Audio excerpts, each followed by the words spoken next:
Olá! Hoje eu vim aqui falar sobre um livro que eu acabei de ler. O livro sobre o qual, curiosamente, eu sempre falei, sempre opinei, mas nunca tinha lido ele. Pelo menos não como você lê um livro normalmente, começando na primeira página e indo até a última. Curiosamente, também é um livro pelo qual muitas pessoas brigam. Quase todas têm uma opinião formada. E eu descobri que quase nenhuma delas fez isso que eu fiz, de ler da primeira página até a última. Eu estou falando da Bíblia.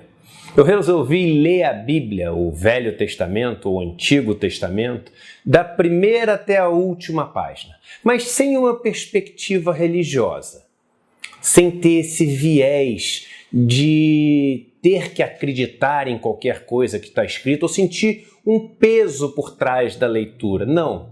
A minha leitura ela veio de uma vontade minha de descobrir tudo o que existia ali dentro sobre o comportamento humano. Talvez a Bíblia seja um dos registros históricos mais antigos, onde a gente pode notar como o comportamento humano evoluiu ao longo da história que a gente conhece.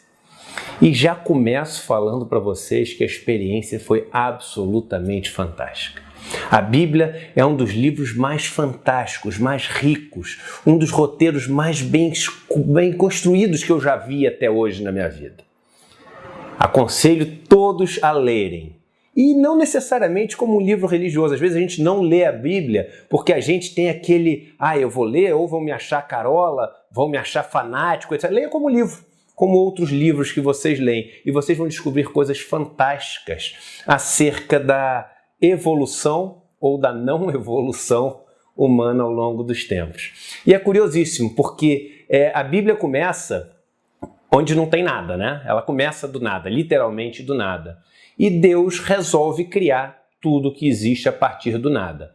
E aí ele faz tudo, faz o céu, o firmamento, a terra, faz as aves, faz as plantas, os répteis e resolve também fazer o homem. Ele precisava de alguém para administrar tudo aquilo que ele tinha feito. E aí ele pega um pouco de barro ali, insufla a vida nas narinas daquele molde que ele fez e faz Adão. E Adão passa a viver nesse paraíso que Deus criou. E aí Deus percebe que Adão precisava de uma companheira, de alguém para estar junto ali com ele.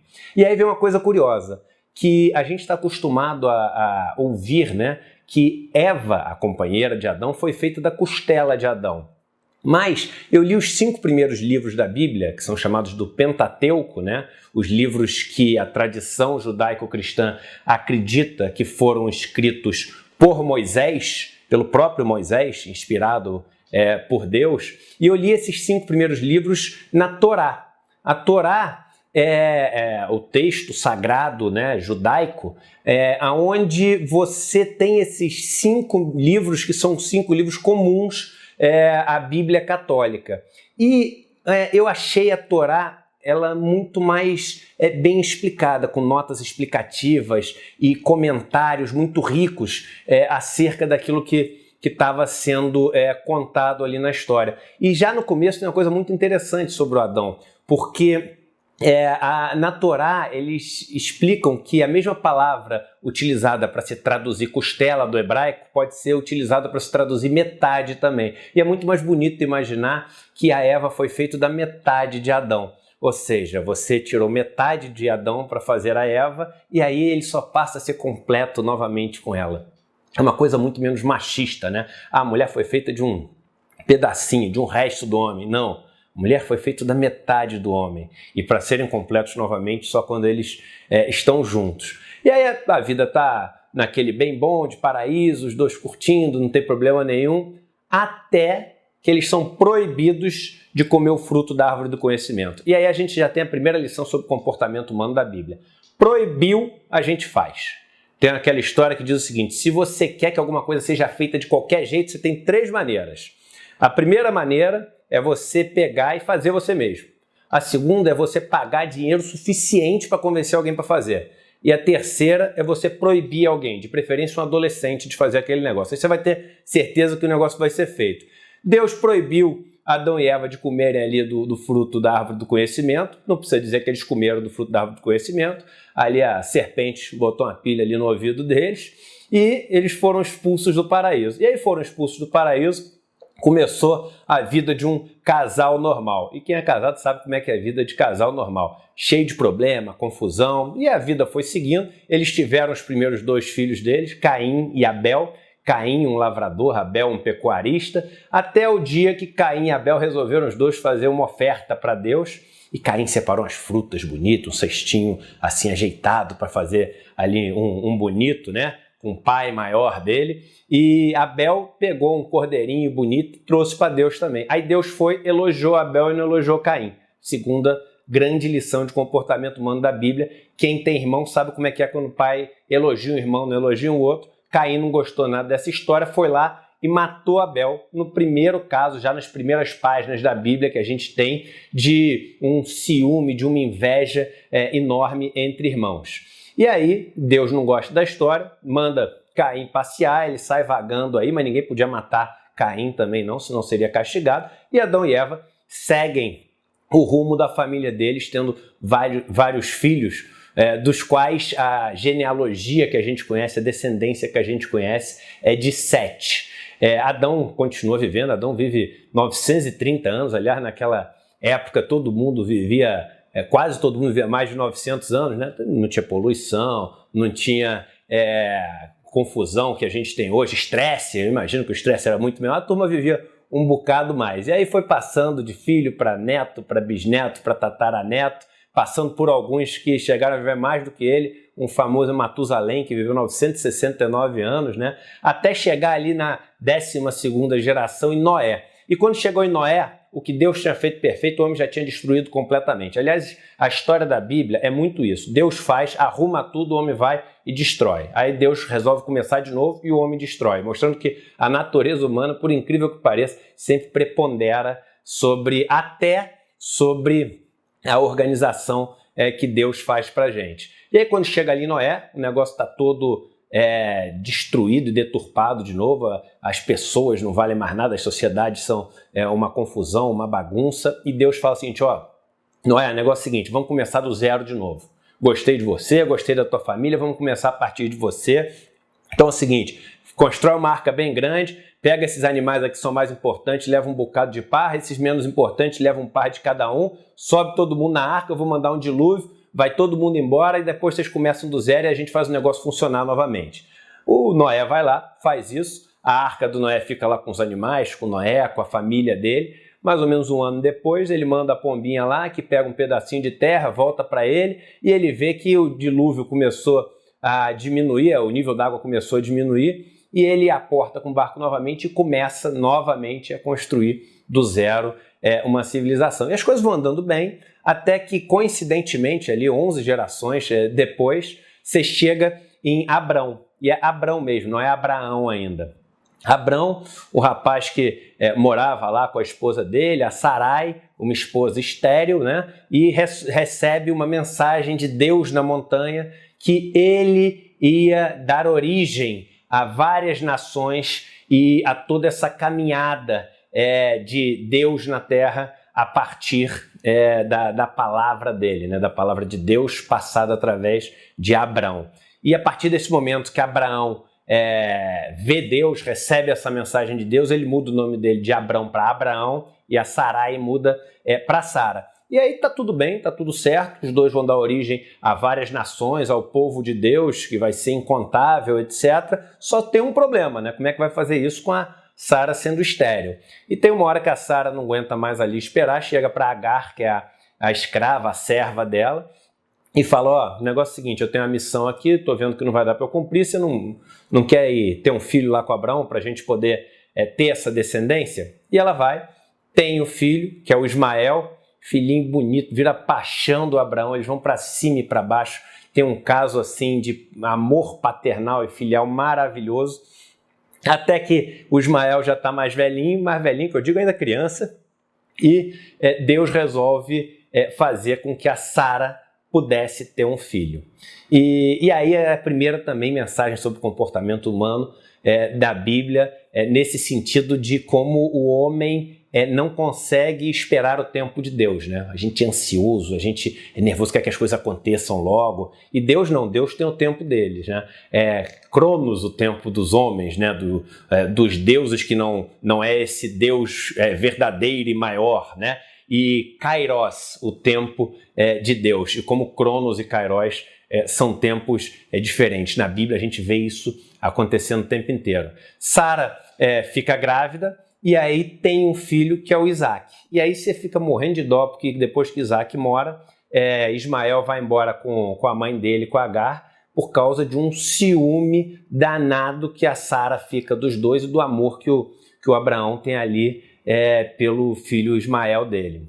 E Deus deixa que os dois partam, mas falando que a herança genética dos dois vai ser preservada, que a descendência dos dois vai ser abençoada, e é a partir de Ismael que nascem, né, as nações árabes e outras nações que depois acabaram virando assim quase que inimigos historicamente, né, de outras nações que também nasceram de Abraão. Abraão, pai das 3 religiões monoteístas que a gente tem no mundo, o islamismo, o judaísmo e o catolicismo. E o Isaaczinho começa a crescer, Sara já estava bem velhinha, teve ele ali quase com 90 anos de idade, e aí quando ele está aquele menino bonito, apaixonado pelo pai, tendo aquela relação linda que a gente já tinha visto acontecer com Ismael, Deus dá uma mensagem para Abraão e fala o seguinte: eu quero ver se de verdade você é fiel a mim, se você é leal, se você acredita em mim, e se você é de verdade, você tem que gostar mais de mim do que do seu próprio filho. Então você vai pegar o seu filho e vai levar ele para o alto da montanha para sacrificar ele. E isso é um caos na cabeça de Abraão, né? Só teve tinha esse filho ali agora, a Sara estéril que pôde dar a luz para esse filho que ia gerar a descendência dele, e ele tinha que sacrificar o filho. Ele sobe na montanha, o filho, tadinho, você fica com a pena do Isaquinho, porque o Isaquinho vai subindo com o pai, quando ele chega no meio do caminho, ele pergunta assim: mas pai, e vem cá, e o que a gente vai sacrificar nesse sacrifício aí? E o pai fala: calma que Deus providenciará, né? E que, aliás, são 2 coisas que estão o tempo inteiro na Bíblia. Primeiro, essa lealdade que Deus exige do homem, e você vê na Bíblia que a característica do homem tem mais dificuldade de mostrar para Deus é a sua lealdade, né? E talvez a característica mais valorizada por Deus ao longo da Bíblia. E segundo, essa de que Deus sempre providencia, né? Isso tem mais à frente no Salmo 23, se não me engano, aquela história de que o Senhor é meu pastor e nada me falta ou me faltará, dependendo da versão que você lê. Eu sei que o Abraão leva o Isaac lá para cima, e na hora que ele vai dar ali a facada para sacrificar o Isaac, aparece atrás de um arbusto se mexendo um cordeiro. Eis o Cordeiro de Deus.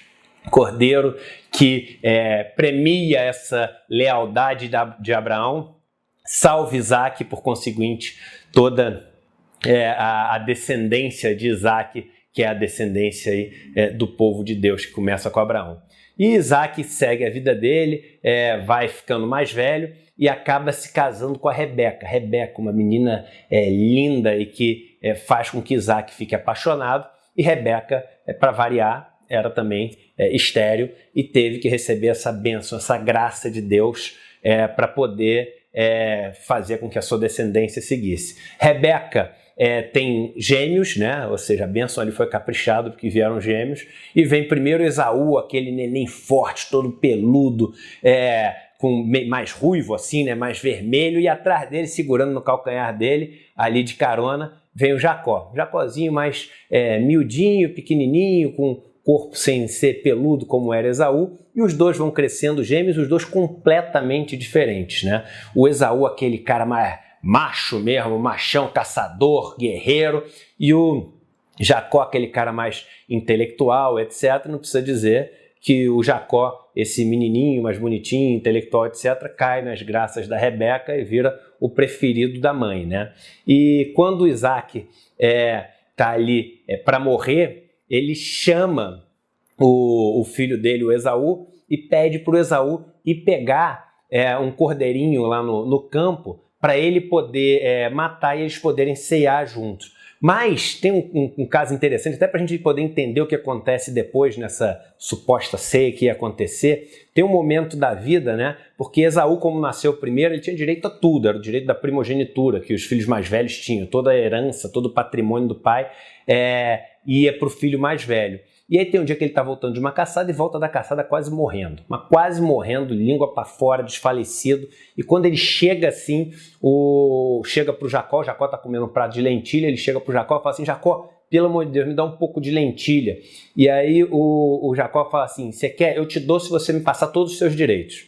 E aí me desculpe, mas o negócio pega mal ali, né? É uma sacanagem danada. O cara está quase morrendo e chega e faz isso. Mas aí vem outra coisa bonita que eu acho da Bíblia. Ela mostra o seguinte: por mais divino que seja a pessoa, por mais especial, por mais importante nos planos de Deus que ela seja, ela sempre tem um componente humano. Antes de qualquer coisa, a gente é humano. E o humano, ele tem essa vontade de poder, essa inveja, esse ciúme, todas essas características ali que são apontadas na Bíblia ao longo de todas as gerações. E aí ele tem o prato de lentilha, ganha todos os direitos ali de progenitura, e aí, voltando para a história lá da ceia, onde o Isaac pede para o Esaú ir lá pegar o cordeirinho, quando ele sai para pegar o cordeirinho, a Rebeca ouve aquilo e fala: chegou a hora, Jacó, é agora que você vai fazer o seguinte, você vai pegar aqui no quintal mesmo dos nossos cordeirinhos e vamos chegar ali para teu pai está meio cego, e a gente dá o cordeirinho e pede para ele dar a bênção lá para passar os direitos todos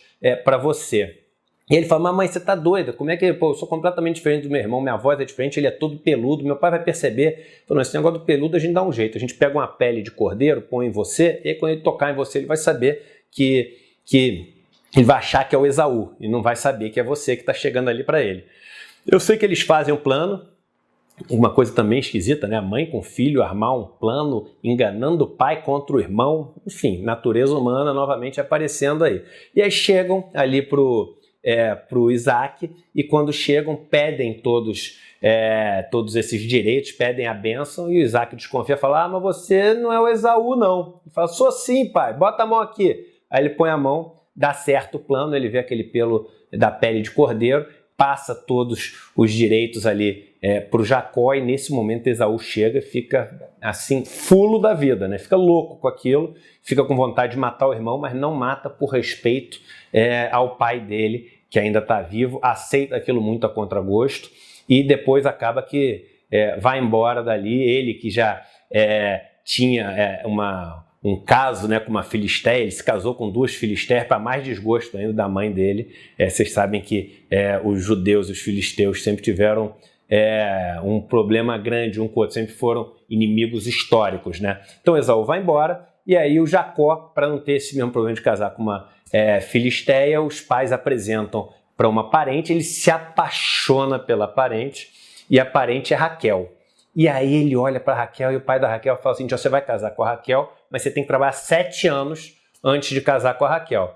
Ele fala: tá bom, ela merece, porque realmente a Raquel, segundo a Bíblia diz, era assim fenomenal, linda, bacana, legal, tudo aquilo que o homem procura numa mulher. E aí ele trabalha 7 anos, o pai dá a Raquel em casamento. Quando a Raquel chega para casar com ele, tá com o véu, levanta o véu, surpresa, não é a Raquel, é a Leia.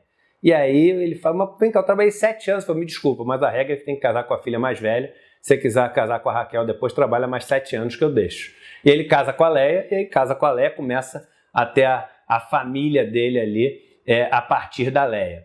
E aí tem filhos com a Leia, tem filhos com a serva da Leia, e aí depois casa com a Raquel, tem filho com a Raquel, tem filho com a serva da Raquel. Tem no total 12 filhos, né? Começa com Rúben, e aí você tem vários, tem Levi, tem Judá, e aí o quase caçula é José. Quase caçula porque depois de um tempo nasce Benjamim. Mas o José fica um bom tempo ali como caçula. Caçula e preferido do pai. O Jacó adorava o José e estava sempre com ele enquanto os outros estavam no campo, trabalhando, etc. E os irmãos, a gente está vendo isso desde Caim e Abel, né, na história, sentem uma inveja enorme do irmão mais novinho, que tem todo aquele tratamento do pai. E a gente vê que filho caçula, a gente sabe como é que funciona até hoje, né? Também outra coisa que não mudou aí nos últimos 5, 6 mil anos aí. E aí tem uma hora que o pai chega e fala assim, seus irmãos estão lá no campo, José, vai lá, e eu quero que você entregue esses negócios aqui para eles. E o José vai lá, quando chega lá, os irmãos olham e falam assim, agora, vamos dar cabo no José, porque a gente não aguenta mais esse protegidinho do papai, né? E aí eles resolvem matar, o mais velho é o primeiro que fala, e aí o Rubem fala assim, não, tá louco, vai matar nosso irmão mais novo, ele não pode fazer isso de jeito nenhum. Aí eles têm uma ideia fantástica, falam assim, não vamos matar, mas vamos jogar ele aqui dentro desse poço aqui, lá no fundo. Dá no mesmo, né? Mas jogam ele lá no poço, no fundo, e aí quando eles jogam isso, estão passando os ismaelitas, uma caravana de ismaelitas indo para o Egito, e aí o Judá resolve vender o José para os ismaelitas. Tem um ponto também que os irmãos já não gostavam muito dele, porque o José era tido a ter uns sonhos assim, né, premonitórios. Ele já tinha tido um sonho onde ele via os 11 irmãos dele se curvando diante dele. Os irmãos ficaram loucos, né? Quem você está pensando que é o irmãozinho caçula vai se curvar diante de você? Guarda esse sonho na cabeça, daqui a pouco vocês vão entender. E aí ele vai lá para o Egito, chega lá no Egito, e quando ele chega no Egito, ele tem outro desses sonhos, ele fala esse sonho para o faraó, e diz que teve o sonho de 7 vacas gordas e 7 vacas magras, as vacas gordas representando 7 anos de bonança, as 7 vacas magras, 7 anos de caos, por causa de seca e uma situação muito difícil, assim, natural, né? E eles deveriam armazenar mantimentos e riqueza e grãos durante esses 7 anos para poderem durar os outros 7 anos. Vem o que José previu no sonho dele, e quando isso acontece, todas as nações ao redor do Egito são pegas com esses 7 anos caóticos, né? E o Egito passa a ganhar muito poder, porque ele passa a ser a única nação que se preparou para isso, e José vira o queridinho do faraó, vira o segundo homem, o cara que passa a administrar a parada toda lá no Egito, e tem o direito de trazer os irmãos e o pai para vir morar com eles lá no Egito. E quando eles vêm, eles se curvam diante de José, e aquele sonho que ele tinha tido lá atrás acaba se concretizando. E aí o povo judeu ele começa a viver ali junto com os egípcios, né?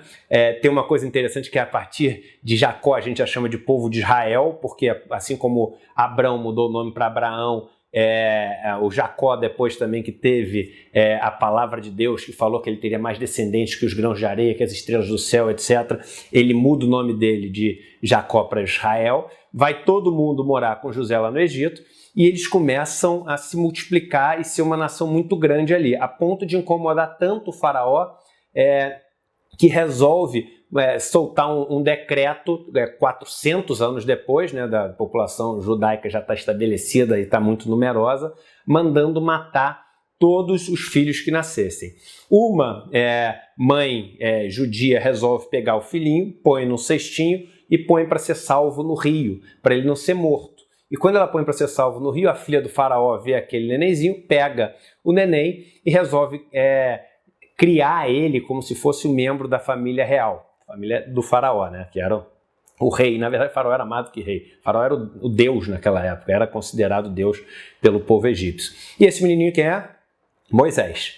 E Moisés cresce ali até descobrir mais velho que não é filho do faraó, não é descendente do faraó, e resolve ir embora, vai embora e vira lá um pastor, até um dia que ele está andando e vê um arbusto, assim, uma árvore pegando fogo sem ser consumida pelo fogo. E quando ele vê esse arbusto pegando fogo, ele chega lá perto e é Deus. E Deus dá a mensagem para ele que ele vai ter que libertar, que ele é o grande libertador do povo judeu no Egito. E ele vai lá para o Egito e chega para o faraó e fala assim, combinado o seguinte, Deus falou para mim para libertar o povo aqui, então você deixa o povo ir, o povo vai embora e a gente tá quites aqui, tá numa boa. E o faraó fala, você tá louco, né? Quem você tá pensando que é para chegar aqui e falar que todos os meus escravos vão embora e estão libertos? Você não tem o menor direito de fazer isso, cara. Põe você no seu devido lugar.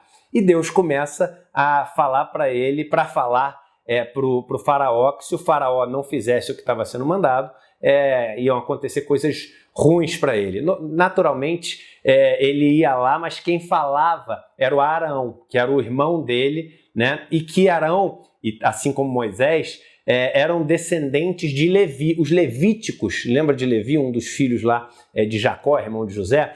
Os levíticos são os que têm o dom do sacerdócio. Eles são os sacerdotes do povo judeu.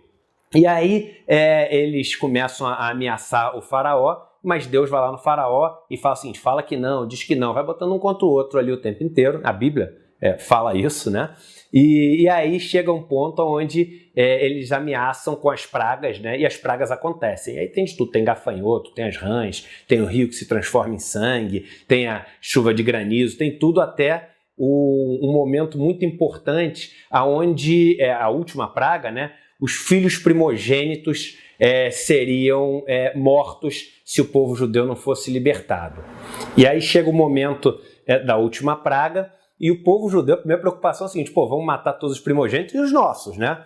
Aí Deus fala, não se preocupem, vocês peguem, sacrifiquem aí um cordeiro, vocês vão pintar o batente da porta de vocês com o sangue do cordeiro, e eu vou saber quem é judeu, quem não é judeu, né? E esses filhos estão protegidos. E aí vêm os anjos ali da morte, levam todos os primogênitos, inclusive a vida do filho do faraó. O faraó fica louco com a história e realmente chega no limite dele, ele liberta o povo judeu. Liberta o povo judeu até mudar de opinião algumas horas depois e mandar o exército do Egito todo ir atrás do povo judeu que estava em caravana, indo embora lá do Egito, mandando matar todo mundo. E aí o povo judeu chega lá com Moisés liderando eles na frente do Mar Vermelho, mar de um lado, o exército egípcio do outro, eles falam, bacana pra caramba teu Deus, né? Olha a enrascada que ele meteu a gente.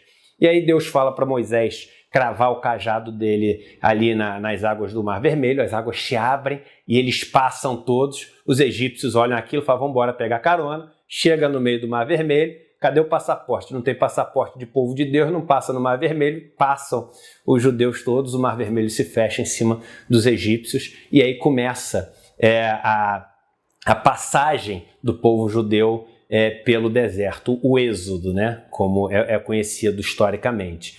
E no começo desse êxodo, ali no Monte Sinai, Moisés sobe para receber as leis de Deus.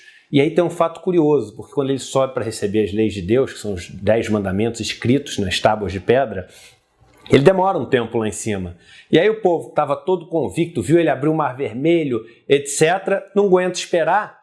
Quando ele chega lá embaixo, a turma já está adorando outros ídolos, tem um bezerro de ouro construído.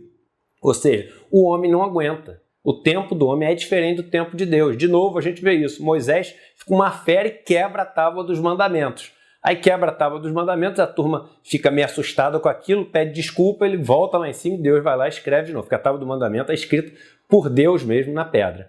E aí eles pegam e constroem uma arca segundo todas as especificações que Deus dá, são assim dezenas de páginas na Bíblia só contando os detalhes de como deve ser construída essa arca, onde deve ser levado as tábuas dos mandamentos, né? A arca da aliança, a aliança entre o homem e Deus. E aí quando eles estão há 40 anos peregrinando no deserto, finalmente eles chegam aonde é a terra prometida, a terra onde eles iam fazer crescer esse povo de Deus, que é Canaã. E nessa terra era uma terra formada por várias cidades e estados, e a primeira que tinha que ser conquistada era Jericó. E aí Josué, que já está no comando nessa época, Moisés ficou muito velho, passou para o Josué ali o dever de seguir essa missão. Josué chega ali, e aí a cidade é toda amuralhada, os muros enormes assim, e aí Deus fala o seguinte, os anjos de Deus falam que ele tinha que dar 6 voltas ali, 6 dias dando voltas em torno das muralhas lá de Jericó, e no 7º dia a muralha ia se abrir e eles iam poder entrar. O único lugar onde não ia se abrir era o lugar onde morava uma prostituta. Quando eles entraram para conhecer a cidade, ver quais eram os pontos fracos, ela mostrou para eles a cidade e protegeu eles. Então, tirando esse lugar, as muralhas de Jericó iam cair, eles iam poder entrar. E eles começam a andar e dando volta. Vocês imaginam a ansiedade e o medo dos caras lá de Jericó, sabendo que tem um povo de Deus que derrotou vários inimigos, inclusive os egípcios, estão ali dando volta na cidade deles, que eles são a próxima vítima, né? Não dá outra, no 7º dia eles tocam as trombetas, com as trombetas que eles tocam caem as muralhas de Jericó, e eles invadem Jericó e começa aí a conquista da Terra Santa e o estabelecimento do povo judeu na Terra Santa. E o primeiro regime que existe, o regime político, se é que se pode chamar de regime político já isso, do povo judeu na Terra Santa, é o regime dos juízes, onde os juízes são líderes de comunidades locais e que são os responsáveis por fazer com que a lei de Deus se cumpra ali naquela sociedade formada. E você tem vários juízes que são narrados ali na Bíblia, alguns muito famosos, como é o caso de Sansão, por exemplo. Sansão, que também é filho de uma moça que era estéril, né? Existem vários casos de mulheres estéreis na Bíblia, importantes, assim, são umas 7. E Sansão, ele nasce, né? E como um temente a Deus, como alguém que é filho de uma mulher que ganhou a bênção de Deus desde que ela e a descendência dela e o filho dela seguissem os mandamentos de Deus. E a prova de que ele era temente a Deus eram os longos cabelos do Sansão, porque ali Deus ia ver que ele estava obedecendo tudo aquilo que tinha sido imposto para ele. E ele deixa os cabelos grandes e daqueles cabelos ele tem a força dele muito grande. Mas eu vejo aquilo meio que como um simbolismo, né? A força dele vem desse respeito, dessa lealdade, dessa fidelidade a Deus. E o cabelo é só um símbolo dessa história, né? Mas ele se apaixona por uma filisteia, né? Aquela história depois, Shakespeare vem com Romeu e Julieta, né? Mas esse negócio é muito mais antigo ali. Então, você tem o Sansão se apaixonando por uma filisteia, os filisteus ficam loucos da vida, matam a filisteia, Sansão fica bravo da vida com os filisteus, mas não satisfeito se apaixona por outra filisteia, que é a Dalila, mas a Dalila não era lá muito confiável. Tem um dia que os filisteus chamam ela, oferecem uma grana pesada para ela, se ela descobrir o segredo do Sansão, ela descobre que é o cabelo, e quando ele está dormindo, corta os cabelos dele,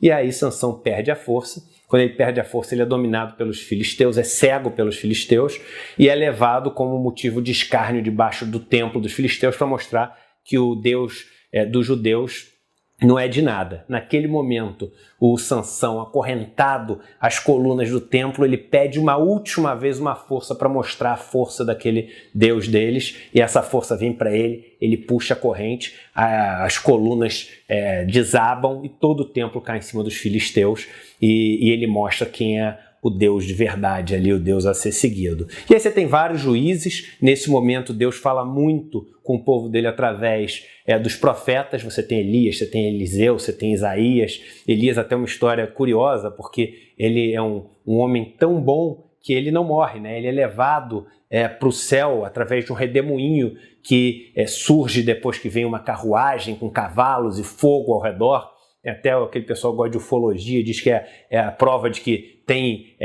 disco voador e extraterrestre na Bíblia. Não é nada disso, é um simbolismo de como esse homem bom não tem que passar pela morte e Deus dá a ele o direito de ir vivo para o céu, né?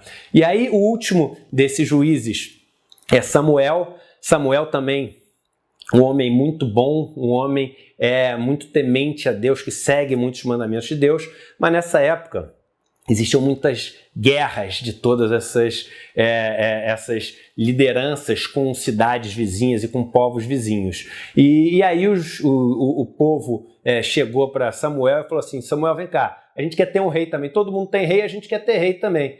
É outra história que a gente vê até hoje, a grama do vizinho é sempre mais verde, né? Uma vez eu encontrei um mineiro que me falou o seguinte: a grama do vizinho é sempre mais verde, que tem muito mais porcaria lá. Então os bichos que moram lá fazem muito mais porcaria no chão, a grama nasce mais verde. Mas a gente sempre acha que o dos outros é melhor, né? E nessa época não era diferente. O pessoal fala: se eles têm reis, a gente quer ter um rei também. Samuel fala com Deus e Deus fala o seguinte: eles querem ter rei? Então deixa que eles vão ver o que é bom para tosse. Vão dar rei para eles. E aí Deus pede que Samuel vá lá e faça a unção, né, de Saul, que é o primeiro rei judeu. Ali começa a monarquia, né, do povo judeu. E Saul, um super guerreiro, um cara conquistador, assim, daqueles caras mais turrões, valentes, e começa a guerrear em nome de Deus e ganhar as batalhas, mas esse negócio meio que sobe a cabeça e em algum momento ele começa até a se achar um pouco mais do que era ali e começa a dar umas desafiadas ali a Deus, sempre chamado de volta para o lugar dele por Samuel, mas ele começa a fazer coisas que não são muito boas aos olhos de Deus. E no meio de uma dessas batalhas, o filho dele, que é Jonatas, tem um amigo que é um pastorzinho chamado Davi, que é baixinho, franzino, não sei o quê, mas é muito bom na funda, que é aquela arma que você jogava e lançava uma pedra, né? Rodando assim. E aí tem uma batalha contra os filisteus, de repente surge dos filisteus um gigante de quase 3 metros de altura, que é Golias. E aí o Golias fala o seguinte: olha, vamos fazer o seguinte combinado, eu contra um de vocês, quem perder vira escravo do outro. E aí nego vendo aquele gigante de quase 3 metros, chega, comigo não tá, vai você é melhor, chega pro lado, o outro não quer participar, e no final aparece quem? Lá atrás, o Davi. E o Davi fala, então deixa comigo que eu encaro essa. E todo mundo começa a rir dele, o baixinho ali vai encarar o gigante de 3 metros, mas ele com a funda acerta uma pedrada na cabeça, na têmpora ali de Golias. Golias cai e ele já passa a virar aquele herói ali do povo judeu por ter derrotado esse gigante filisteu. Se torna um dos melhores amigos do Jonatas, né, filho de Saul, e num dado momento Samuel recebe a mensagem de que deveria ungir o Davi como um novo rei que assumiria no lugar de Saul. Saul fica uma fera com essa história e tenta de tudo que é jeito matar Davi, mas como Davi estava ali protegido por Deus, ele nunca consegue, até o momento em que mais tarde Saul acaba morrendo e Davi, que já era de fato, né, o rei dos judeus, é considerado o rei dos judeus, vira de fato, vira na prática, vira oficialmente ali o rei dos judeus. E Davi é realmente aquele rei que é um rei, um símbolo, é um guerreiro, uma pessoa temente a Deus, é um poeta. Você tem todos os salmos de Davi, o capítulo da Bíblia dos Salmos, a maioria dos salmos foi escrito ali por Davi, mais de 70 salmos ali escritos por Davi, e Davi vai indo bem até o final da vida. Quando chega no final da vida ali, ele está ali na varandinha dele, aí passa uma moça bonita. Desde aquela época os homens se arranjam já em confusão por causa de um rabo de saia. Davi vê a moça passando e fala, nossa, que moça, quem que é aquela moça ali? Eles falam, aquela ali é a esposa de um dos seus principais guerreiros. Aí ele fala assim, então amanhã bota ele na linha de frente lá de batalha para ver o que acontece lá. E aí ele bota, o exército põe esse guerreiro dele na linha de frente, ele morre na batalha e o Davi vai lá e pega a moça para casar com ele, toma ela como esposa. Deus vê aquilo e fala, não gostei. Você estava indo bem até agora, mas agora vai dar um mole desse por causa da moça que você achou bonita. Logo você, Davi, que podia ter qualquer moça que não fosse a mulher de um dos seus guerreiros mais leais, vocês vão pagar por isso que aconteceu. As próximas gerações aí vão pagar por isso que você fez. Nisso, Davi já está ficando mais velho, o filho dele que está sendo preparado para ser rei é Salomão, e chega o ponto onde Salomão assume como rei do povo judeu. E Salomão assume como rei do povo judeu, e aí Deus pergunta assim para ele, o que você quer como rei? E aí ele poderia ter respondido riqueza, poder, etc. E ele pede paz para o povo dele e sabedoria. Nesse momento, Deus se enche de felicidade, né? Certa resposta. Você ganhou paz, sabedoria e ganhou todo o resto junto. Ganhou dinheiro, poder e tudo que um rei poderia ter. E Salomão nasce, cresce e vive como o rei mais sábio que já existiu sobre a face da terra. Salomão, responsável por escrever boa parte dos provérbios. Aliás, o livro dos provérbios é fantástico na Bíblia. Acho que eu nunca vi tanta sabedoria escrito em tão poucas páginas, né? E várias das coisas que a gente fala até hoje, expressões populares como 2 pesos, 2 medidas, e várias outras coisas que a gente acha que veio de para-choque de caminhão, não. Existe há milhares e milhares de anos, então ali nos provérbios, que foram em boa parte escritas segundo, acredita-se, na tradição judaico-católica, por Salomão. E Salomão cresce, constrói o templo de Salomão, né, onde ele deposita a Arca da Aliança de Deus, e quando ele está ficando mais velho, ele é aquele cara que tem tudo, mas onde é que ele pisa na bola de novo? Acertou se você disse com as mulheres, né?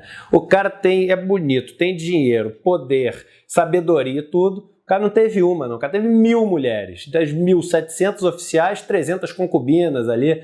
E aí, o que acontece? O cara com 1000 mulheres, não tem como o cara não adorar outros deuses, né? Porque tinha mulher de tudo que é tipo, de tudo que é lugar, de tudo que é região. 1000 mulheres é muita mulher. E aí, Deus vê que ele começa para fazer um bonito com as moças que ele estava junto, faz o bonito para um deus aqui, faz o bonito para o deus ali, cultua um deus aqui, cultua um deus ali. Deus não gosta muito dessa história e também passa para Salomão esse recado de que ele deu essa bela pisada na bola. Salomão, no final da vida, que também já está mais ranzinza, vai ficando mais velho, vai ficando mais ranzinza, mais duro ali com o negócio dos impostos, com o povo dele, etc. E aí, depois dele, o rei que surge depois dele é um rei que paga também um pouco por isso que aconteceu antes, né, do pai, do avô ali, que deram essas vaciladas aí no fim da vida. É Roboão, o filho dele, que vai ser rei. Mas nessa época o reino judeu já está meio dividido. Você já tem um reino ao norte, um reino ao sul. Ao norte você tem o reino de Israel, com a capital Siquém, e ao sul você tem o reino de Judá, com a capital Jerusalém. Então Roboão, ele vira o rei só desse reino do sul, do reino de Judá. Quando ele vai para o norte para tentar se colocar como rei de Israel também, quando ele chega em Siquém, a turma lá fala o seguinte: mas vem cá, você vai ser igual a teu pai? Teu pai estava sendo muito rigoroso aqui no final, não estava sendo legal com a gente. E aí ele pede ajuda aos universitários, né? Primeiro ele pede para os anciãos falam assim: olha, eu acho que você deve aceitar o que eles estão falando e ser uma pessoa mais próxima deles, um rei mais ameno. Aí ele, não satisfeito com isso, pede ajuda para os amigos, né? Você sabe, quem tem amigo mais novo, amigo é o que sempre te sacaneia, te põe na roubada, né? Em vez de ouvir os mais velhos, ele ouve os amigos e fala o seguinte: ó, não só você como igual ao meu pai, como você pior que meu pai. Eles não aceitam ele como rei. Quem assume como rei do reino do norte, do reino de Israel, é Jeroboão, que era do exército de Salomão, mas se desentende com Salomão no meio da história, foge para as cavernas e nesse momento volta para ser rei das 10 tribos do norte, e Roboão fica rei das 2 tribos do sul. E aí começa vários reinados a partir deles, a maioria deles fazendo um monte de coisa que era má vista, né, aos olhos de Deus, e isso vai chegando, o primeiro reino a acabar é o reino de Israel, o reino de Judá dura mais tempo, e o último rei que você tem ali é Joaquim, até Joaquim ser conquistado por Nabucodonosor, que era o super rei poderoso da Babilônia. Quando Nabucodonosor conquista Jerusalém, ele leva todos os judeus para a Babilônia, que é o que a gente conhece como cativeiro judeu na Babilônia, né? O exílio, né, da Babilônia. E os judeus passam a morar na Babilônia até o momento em que Ciro, o rei persa, conquista a Babilônia. Quando Ciro, o rei persa, conquista a Babilônia, ele permite que os judeus voltem a ocupar a terra deles lá na Terra Prometida, que eles voltem para Jerusalém.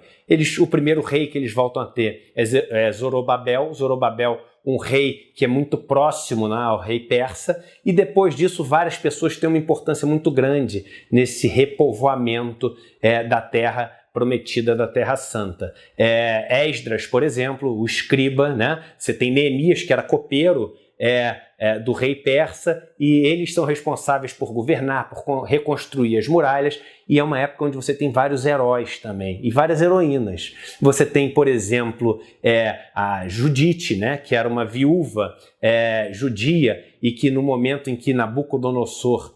isso é até uma confusão, porque Judite aparece como se estivesse mais adiante na história, mas ela é contada como alguém que salva o povo judeu de um general de Nabucodonosor, que é algo que aconteceu antes. Então a cronologia da história de Judite é uma coisa que é debatida até hoje. Mas ela decapita e mata um general inimigo para salvar o povo judeu. Depois dela, você tem Esther, por exemplo, que é casada com Artaxerxes. Você tem, só para você não perder a conta aí, você tem Ciro, depois de Ciro você tem Dario, depois de Dario você tem Xerxes, aquele mesmo do filme de 300 que o Rodrigo Santoro fez, depois você tem Artaxerxes, depois Xerxes II, e vai tendo Xerxes de Artaxerxes, tem um monte de Xerxes de Artaxerxes, até chegar em Dario, e a gente vai ver o que aconteceu com Dario lá na frente.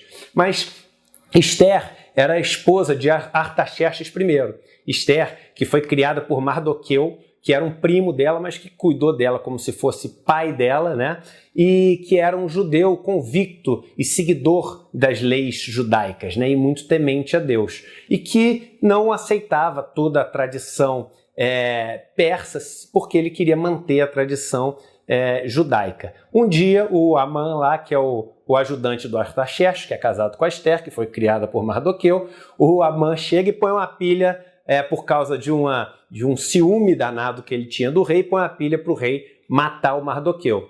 Esther, quando sabe daquilo, ela fala, caramba, vai matar o cara que me criou, e por causa de intriga, que ele protege, na verdade, o rei, o Artaxerxes. Ele sempre, quando tem alguma confusão, ele se põe lá em defesa do Artaxerxes. Então, o que acontece? Ela espera o momento certinho para contar a verdade para o marido, e quando ela conta, o marido salva o pai de criação dela, o Mardoqueu, e pune o Amã. Esther é a mulher que espera a hora certa de falar as coisas. Isso tão raro hoje em dia, tão raro na Bíblia, esperar o momento certo de falar. Esther tem esse dom, e ela é outra das heroínas. Existem várias mulheres importantes na Bíblia, como Ruth, por exemplo, que foi casada com Boaz, que é pai de Obed, que é pai de Jessé, que é pai de Davi, que a gente viu que dá origem a essa turma toda dos reis adiante. E aí, você vai tendo essa dinastia dos reis ali da Pérsia, até quando você chega em Dario, mas que não é aquele Dario que vem depois de Ciro, né? Um Dario que vem bem depois. Ele é conquistado por Alexandre o Grande. É o Alexandre o Grande, que você conhece mesmo da história. E Alexandre o Grande, que na época conquistou tudo, por isso que é Alexandre o Grande, não é Alexandre o Médio, é Alexandre o Pequeno. O que você imagina de território que existia ali por perto foi conquistado por ele.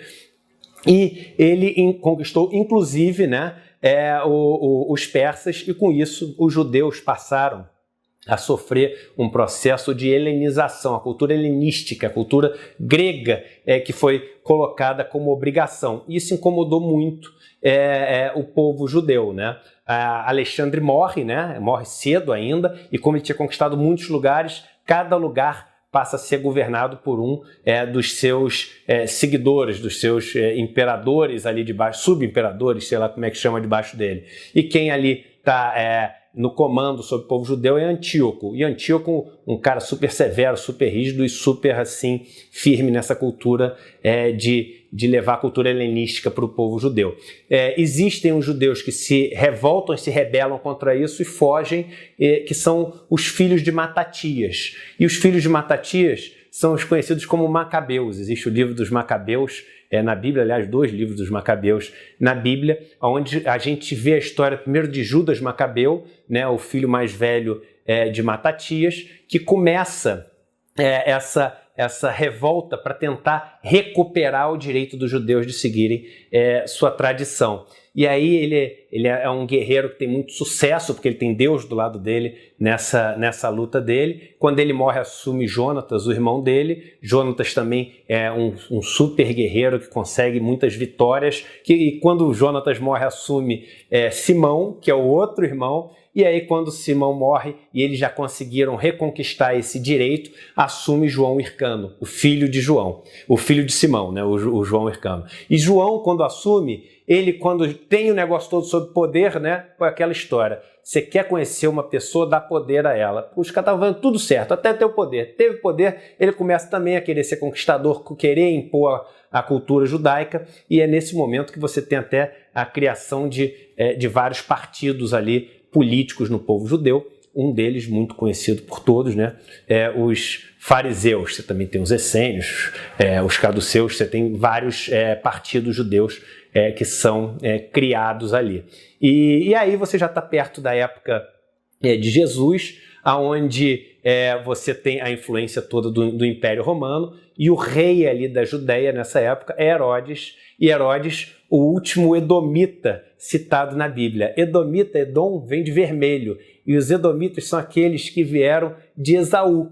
E por que vermelho? Por causa daquela história do prato de lentilha vermelha, né? Então olha que engraçado, você tem Herodes sendo aquele que mandou matar todos os filhos primogênitos por causa de Jesus ali, que matou, o filho dele, que também se chama Herodes, por isso que às vezes as pessoas confundem, que matou São João Batista, que crucificou Jesus, ou seja, Herodes ali sendo o inimigo de Jesus, Herodes vindo de Esaú e Jesus vindo de Davi, que veio de Jacó, né? Então, Jacó e Esaú lá em cima com problema, e aqui embaixo você tem Herodes e Jesus. Lá em cima os ismaelitas que levam José para o Egito, né? Então o Ismael, os descendentes dele, sendo meio que ali antagônicos aos descendentes de Isaac, que foi o outro filho de Abraão. Então você vê muito essas dualidades acontecendo aí na Bíblia. Foi maravilhoso para mim estudar esse Velho Testamento,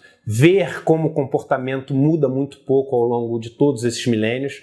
Isso ao mesmo tempo que é muito esclarecedor, às vezes pode ser um pouco desanimador e frustrante, porque se não mudou até hoje, é difícil acreditar que um dia vai mudar, mas eu acho que uma vida ela deve ser vivida com clareza, entendendo as coisas que acontecem, reconhecendo e conhecendo a natureza humana, porque eu acho que é isso que faz a gente ter a capacidade de cada vez ser melhor. Quando você abre ali um GPS e quer ir para um lugar, a primeira coisa que ele te pergunta é onde você está. Sem saber onde a gente está, fica difícil saber para onde a gente quer ir.